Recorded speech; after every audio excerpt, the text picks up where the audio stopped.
अस्सलाम वालेकुम। Second year, ये आपका सेकंड चैप्टर ओहम, उसमें जो टॉपिक है आज हम ओहम लॉ के बारे में डिस्कस करेंगे। We know that when the battery is connected to the conductor, the current begins to flow through the conductor. So potential difference is set up across the conductor. How much potential difference is set up? इसको prove करने के लिए Ohm ने एक law बनाया। उसने Ohm law states that the current through the metallic conductor is directly proportion to the potential difference. ये देखें, ये है current flowing through the potential to the potential difference and provided the physical states such as time is constant. यानी वो कहता है कि I is equal to, ये देखें, I is equal to V, I is equal to directly portion to V, so V is equal to I R. यानी V क्या है? पोटेंशियल डिफरेंस है, R जो है वो रेजिस्टेंस है, और I जो है वो क्या है? करंट है। R is called proportionality constant and this is called resistance of the conductor. We that the conductor में फ्री इलेक्ट्रॉन्स होते हैं और लेटेस्ट एटम होते हैं, और वो जो लेटेस्ट एटम हैं वो फ्री इलेक्ट्रॉन्स के से टकराते हैं। फ्री इलेक्ट्रॉन क्योंकि मूव कर रहे हैं, वो लेटेस्ट जो फिक्स पॉइंट्स पे उनके एटम्स हैं उनके साथ टकराते हैं, तो वो रेजिस्टेंस क्रिएट करते हैं। जैसे जैसे टेम्परेचर बढ़ता है रेजिस्टेंस जो है वो क्रिएट होती जाती है। अब हम इसका देखते हैं कि इसका यूनिट क्या है। कि अगर आपके पास जो है करंट आई है और करंट जो है वो आपके पास 1 एम्पियर हो, वोल्ट आपके पास वोल्टेज जो है 1 वोल्ट हो, तो वो रेजिस्ट आपके पास जो करंट है वो 1 एम्पियर होगी। अगर अब आप रेजिस्टेंस किस तरह निकालते हैं कि V is equal to I आ रहा है, तो R is equal to V over I, तो R की रेजिस्टेंस जो है वो क्या निकलेगी? ओहम में निकलेगी।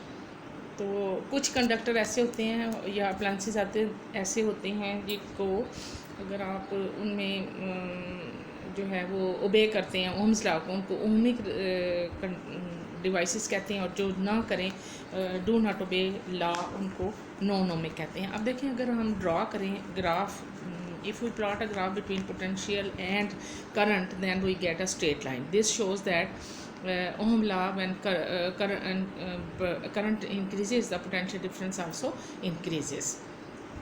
बट आपके पास जो है वो कुछ ऐसे डिवाइसेस हैं नॉन ओमिक होते हैं, जो कि अगर उनमें आपको करंट जो है वो इंक्रीज़ की जाए, देखें यहाँ पर वोल्टेज इंक्रीज़ होती है, जैसे जैसे वोल्टेज इंक्रीज़ होती है करंट इंक्रीज़ होती है, तो आपके पास दोनों डायरेक्टली प्रोपोर्शन है। तो यहाँ पर सीधी लाइन नहीं आती बल्कि थोड़ी सी बेंड हो जाती है। तो ये क्या करती है? ये बेंड ये जाहिर करती है कि जो नॉन ओमिक हैं वो ओबे नहीं करते ओम्स लॉ को। फॉर एग्ज़ाम्पल इनमें नॉन ओमिक डिवाइसेस में आ जाते हैं दो एग्ज़ाम्पल्स हमारे पास आ जाती हैं। एक फिलामेंट ऑफ अ बल्ब और दूसरी आ जाती है सेमी कंडक्टर। और फिलामेंट ऑफ बल्ब ये है कि अगर हम पोटेंशियल डिफरेंस हम लगा दें battery certain potential difference across the terminal of the filament, तो उस वक्त क्या होगा? तो उसमें से करंट गुजरेगी, और if we plot a graph between filament के लिए अगर हम प्लॉट करेंगे ग्राफ बिटवीन आई, तो वो स्ट्रेट लाइन नहीं आएगी बल्कि वो थोड़ी सी आके बेंड हो जाएगी। लेकिन सेमी कंडक्टर्स मटीरियल वो होते हैं, वो मैंने पहले बताया था कि वो कंडक्टर्स जो वो मटीरियल्स जो जिनकी सम टाइम वो कंडक्ट करते हैं और सम टाइम वो इंसुलेटर बन जाते हैं। तो वो जो सेमी कंडक्टर्स हैं, अगर हम उन में देखें, अगर हम वोल्टेज और आई के दरमियान करंट और वोल्टेज के दरमियान हम ग्राफ बनाएं तो देखें तो वो भी स्ट्रेट लाइन नहीं आता, बल्कि for certain value of voltage current बहुत ज़्यादा उसमें से गुजरनी शुरू कर देती है। तो यहाँ पर यह है कि resistance of the filament increases with the increase of current.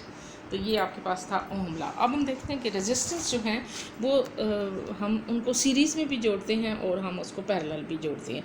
अगर हम उनको सीरीज़ में जोड़ते हैं, ये देखें सीरीज़ में अगर हम जोड़ते हैं, ये 3 रेजिस्टेंस है R1, R2 एंड R3, तो इनमें से देखें करंट जो है वो ये गुज़र रही है। अब इनका टोटल रेजिस्टेंस जो होगा वो क्या होगा? R4 हम करेंगे, इन तीनों के हम रेजिस्टेंस क्या करेंगे? प्लस करेंगे। इनकी अरेंजमेंट जो है वो या तो पैरेलल होती है या इसकी अरेंजमेंट जो है वो सीरीज़ में होती है। अभी हमने सीरीज़ में की थी, जब हम पैरेलल में देखें, ये पैरेलल डायग्राम आपकी पेज नंबर 38 पे दी हुई है, ये पैरेलल है, और अगर पैरेलल होगी तो उसकी हम जब करेंगे रेजिस्टेंस तो वो होगी 1/R4 is equal to 1/R1 plus R/2 R/3 and R/, common points जो हैं वो आपके पास करंट जो है वो देखें एक ही करंट तीनों में से डिवाइड हो जाएगी। ये हमारे पास थे पैरेलल। अब हमारे पास आगे एक छोटा सा टॉपिक आ जाता है resistivity and it's dependent upon the temperature. तो ये हम अब